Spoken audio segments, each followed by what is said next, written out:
Have you ever had a job that just felt off? Like something was simmering just beneath the surface? Something you couldn't quite put your finger on? I have. And trust me, it's a story that still sends a shiver down my spine. It was my first real babysitting gig, and it ended up being my last. I thought I was just watching a little boy named Thomas. I was wrong. I was babysitting a memory, a shadow, a child who wasn't alive anymore. It all started with a flyer I pinned to the community board at the local library. Responsible teen babysitter available, it read, with my number neatly printed at the bottom. A week later, I got a call from a woman named Mrs. Eleanor Vance. Her voice was soft, almost fragile, like delicate glass. She explained that she and her husband needed someone to watch their 7-year-old son, Thomas, for a few hours every Tuesday and Thursday evening. The pay was surprisingly generous, and their house was in the old, picturesque part of town, the kind with sprawling Victorian homes and ancient oak trees. It sounded perfect. The following Tuesday, I biked over to their address. The house was even grander up close. A beautiful but slightly faded mansion with a wraparound porch and ivy creeping up the brick walls. Mr. Vance, a tall, somber man with tired eyes, answered the door. He led me into a dimly lit foyer that smelled of old wood and potpourri. "Eleanor's just putting Thomas to bed," he said quietly. "He's a bit shy, but he's a good boy. He has his own routine." Mrs. Vance appeared at the top of the grand staircase. She drifted down the steps, a graceful but melancholic figure. She gave me a weak smile. "Thank you so much for coming," she whispered. "Thomas is already asleep. He had a very big day. His room is the second door on the left upstairs. All you need to do is check on him every hour. He's a very sound sleeper. He won't be any trouble."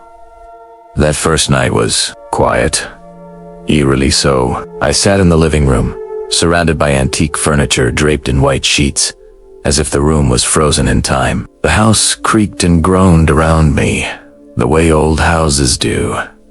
At 8 o'clock, I went upstairs. The hallway was long and shadowed. I found the second door on the left and pushed it open a crack. The room was dark, except for a small nightlight shaped like a star, casting a faint glow. In the bed, I could see the small lump of a child, his back to the door, a mess of dark hair peeking over the blankets. I listened for a moment, heard the soft, steady rhythm of breathing, and quietly closed the door. I did the same at 9 o'clock, and again at 10. Same lump, same quiet breathing. The Vances came home just before 11, paid me, and thanked me profusely. It was the easiest money I'd ever made. The next few weeks followed the same pattern. I'd arrive, the Vances would tell me Thomas was already asleep, and I'd spend the evening in the silent house, checking on a sleeping form every hour. It was strange, but I figured they were just overprotective parents with a strict schedule.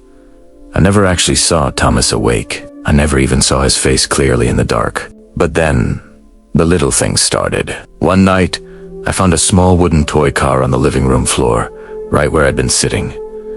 I hadn't seen it there before. I picked it up and placed it on the mantelpiece. When the Vances got home, Mrs. Vance's eyes landed on it. She went pale. "Oh," she said, her voice trembling slightly. "Thomas must have left that out." Mr. Vance quickly took her arm and guided her away. Another time, as I was checking on Thomas, I noticed the window in his room was wide open, the curtains fluttering in the cold night air. I was sure it had been closed when I checked an hour before. My heart pounded as I hurried to shut and lock it. The lump in the bed didn't stir. I started to feel a growing sense of unease, a prickly feeling on the back of my neck that I couldn't shake.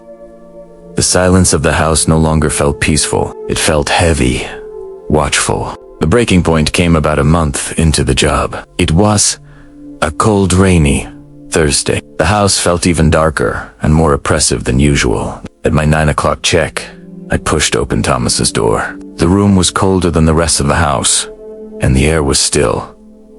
I peered at the bed. The lump was there, as always. But this time, something was different. The silence was absolute. I couldn't hear the soft rise and fall of breathing. My blood ran cold. Fighting a wave of panic, I tiptoed into the room, my hand outstretched. I needed to know. I had to be sure. My fingers reached for the shoulder under the blanket. Instead of warmth, I felt nothing. Just empty space. With a shaking hand, I pulled back the duvet. The bed was empty. There was no child. Just a careful arrangement of pillows and blankets, shaped to look like a small body. I stumbled back, gasping, my mind racing. Where was he? Had he snuck out? Was this a prank? I ran through the house, my voice a panicked whisper. Thomas. Thomas. Where are you? I checked every room, every closet, behind every piece of furniture. The house was empty. He was gone. Frantic, I called Mrs. Vance. She answered on the first ring. What is it? Is everything all right? She asked, her voice tight with anxiety. Mrs. Vance, I stammered. It's Thomas. He's not in his bed. He's gone. I can't find him anywhere. There was a long, terrible silence on the other end of the line. Then, a sound I will never forget. A sob. A deep, heartbreaking sound of pure grief. It wasn't Mrs. Vance. It was Mr. Vance. Oh, honey, he said. His voice thick with tears, she found out. Then Mrs. Vance spoke again, her voice completely broken. My darling Thomas, she whispered. He passed away last year. A terrible fever. I couldn't let him go. The truth hit me like a physical blow. The quiet house, the sleeping child I never saw, the sheet-covered furniture, the parents' profound sadness. It all clicked into place. They weren't hiring a babysitter. They were trying to maintain a routine. They were pretending, with all their might, that their son was still tucked safely in his bed. The toy car, the open window. Maybe that was just my own terrified mind playing tricks on me. Or maybe it wasn't. I don't remember much of the rest of the call. I mumbled my apologies, hung up, and sat on the floor of their silent living room, shaking. I was babysitting a ghost, not a scary, chain-rattling ghost, but a ghost of grief, a phantom born from a mother's unbearable loss. They had built this fragile world to protect themselves from a reality that was too painful to face, and I had just shattered it. The Vances came home early. They didn't say much. There was nothing to say. Mr. Vance paid me for the last time, his hand trembling as he passed me the cash. Mrs. Vance just stood on the porch, staring into the rain, her eyes hollow. I never went back to that house again. I took my flyer down from the library board the next day. Sometimes I still think about them, and about Thomas. I hope they found some peace. I hope they were finally able to let him go.